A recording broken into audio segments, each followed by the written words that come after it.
अकुंठ सहयोग समर्थन निर्वाचन रहा अभिनंदन जनइबी कृतज्ञता जनइबी ओडिशा रे प्रथम थर बीजेपी सरकार है प्रथम बजेट आसी जो शपथ ग्रहण पर आम जो कथा संकल्प पत्र कहीलु एवं से संकल्प पत्र आम प्रथम 4टी शपथ नबार घंटे भीतर करचु एवं 6-8 घंटा भीतर आम जगन्नाथ चारिद्वार खोली दर्शन कर अंतराय उतरा कराई 500 टंका जो अभाव रही जगन्नाथ नीति रीतिनीति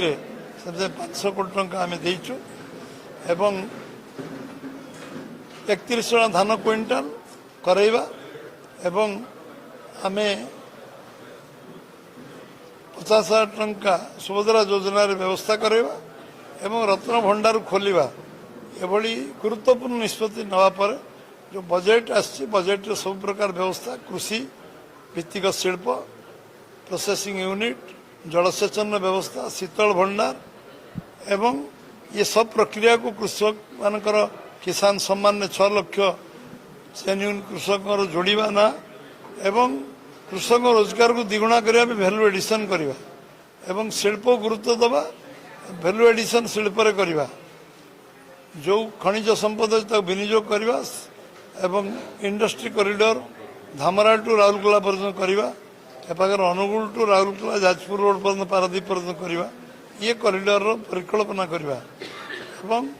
शिक्षा स्वास्थ्य पर सर्वाधिक गुरुत्व दबा ये गोटे कम्प्रिहेन्सिव बजेट एवं सबु दिगरु ये पर्यटन शिल्प को आगको नवार बजेट पर्यटन शिल्प सब एम्प्लॉयमेंट जनरेशन हो सरकार जिते पदपदवी भी खाली पूरा करा एभली एक बजेट जो बजेट रे आम 15% अभिवृद्धि ये बजेट रे करछु एवं निश्चित भाव में ओडिशा विकास रे एवं केंद्र सरकार जो भारतमाला योजना